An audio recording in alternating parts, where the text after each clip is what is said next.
All right, we are looking at a problem assigned from 3-7 where we're comparing different types of growth: linear growth, quadratic growth, exponential growth. So they're doing this through a scenario with a word problem.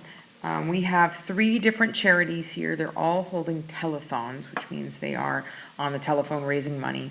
And so they're either giving you information about it or it's from the word problem and you kind of have to create something. So let's see, we got 3 charities holding telethons. Okay, A, B, and C. Clever names. Charity A begins with 1 pledge, and the number of pledge triples each hour. So that statement right there is really important. This is telling us the growth on Charity A.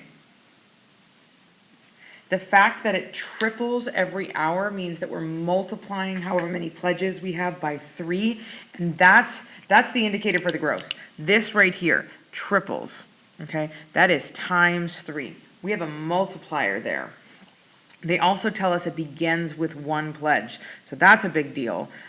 This is a starting value. We start with 1. Start at 1. Okay, so we know a lot about Charity A. It's a tripling growth starting at 1. Okay, the table shows the number of pledges received by Charity B. So we got a table here that's going to track when t equals 0, so time equals 0, we start, how many pledges we have, and then as the hours pass, how many we get to. We start at 12, then we go to 24, 36, so on and so forth. We'll analyze the growth here on the table for B, and then we got a graph here for the pledges on C. So we can analyze the growth here to determine which kind we have. So first, since we need to know what type of growth it is, let's get the equation. It does say write the function, and this is very clearly a exponential function because it's got a multiplier. The exponential functions take this form, a times b to the x, where a is the starting value and b is the multiplier. So based on the content, we are starting at 1. My a value is 1, and we are tripling, so my b value is 3. So I'm going to get y equals 1 times b to the x. Now the only thing I might change here in my final answer is because it's using t and y in every other example, the x is time, I'm just going to change that x to a t. So I'm going to make it y equals 1 times, oops, I actually forgot to put the 3 in there. I'll do that now. b is 3 to the t.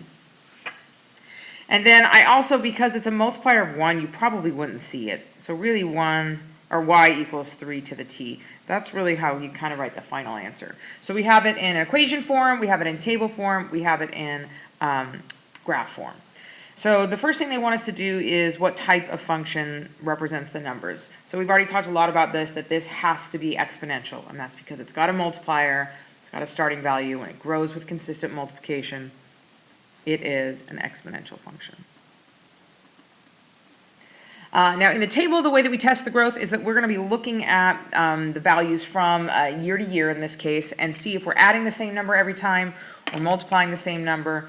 Or with quadratics, you kind of got to do this double subtraction. Okay, so let's see. The first thing to do is to just test for if I'm adding the same number every time. You do that by going backwards and subtracting. So I'm going to do 24 minus 12. Looks like I'm adding 12 there. 12 plus 12 is 24. And then I try it again, 36 minus the number right in front of it, 24. That is 12. If this consistently happens from year to year, I know I'm adding 12 every time. It's a good idea really to check them all just to be sure. And since it's just typing numbers into the calculator, it's not too bad. So far it's looking good. 84 minus 72 is the last one. I just take any value from the y, subtract the one before it. Every single time here, look, I got 12. That means we are adding 12 every time. So this is plus 12, plus 12, plus 12, plus 12, plus 12. And what's important over here is that we are going up by 1 every time as well. So we have consistent growth in the x or the t column, and we're adding 12 every time. This is linear. Now, because there's 3 types of growth and there's 3 functions, you could probably deduce that this is quadratic. But how we would check it is the U-shaped feature of the graph, but unfortunately we don't have the complete graph here, so it's kind of hard to tell if this would turn back around or if it would be the exponential curve that comes down and hugs here. So we really got to look at those values. And what we're going to do is with those y values, So 144, 100, 64, 36, and 16. We can check to see if there's a common multiplier in between each of them, if it's exponential growth, 36 divided by 16.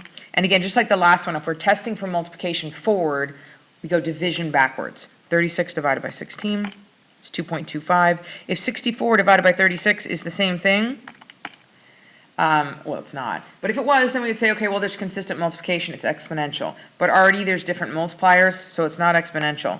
So now we got to do some subtraction. So I'm going to do 36 minus 16 is 20. I'm going to jot these numbers down. 36 minus 16 right there. So I'm adding 20 every time. And then I do 64 minus 36. That's 28. So clearly it's not linear because I'm not adding the same every time. I'm going to do 100 minus 64. That's 36. And then 144 minus 100, well, I can tell that's 44. So it's definitely not linear. It's definitely not exponential. But if we repeat this subtraction process again, and we have the same number being added every time, then we have quadratic growth. That's from your second differences. It's kind of a tricky little feature. But look here, I'm adding 8. And then I do 36 minus 28. Oh, I'm adding 8. 44 minus 36. So again, these are called the second differences. And if your second differences are the same, then you have quadratic growth. So that is quadratic growth. So I have the representation for how each charity is growing, how as time passes, their number of pledges are increasing. And I was able to categorize them as exponential, linear, or quadratic. Now what I want to do is specifically take a look at the average rate of change from when we started to hour 6. So I'm going to have to do a little bit of extra work on charity A because I don't have any specific values. I just have the equation. I have to plug in t equals 0, and I have to plug in t equals 6 to get complete points. So I've got the equation. I'm going to do y equals 3 to the 0. And I know this because it's a rule we've studied. 3 to the 0 is 1, but you can always type things into the calculator. 3 to the 0 is 1. So that's going to give me y equals 1. And when I do t to the 6 here, I do y equals 3 to the 6. This is going to be quite a bit larger, I would imagine. 3 to the 6th power, 729. All right, so I have two coordinates now. I have 0, 1, and I have 6, 729. So now to calculate the AROC, I got to do the slope basically between them. So I'm going to subtract my y values, 729 minus 1, right? Y2 minus y1, 6 minus 0, x2 minus x1.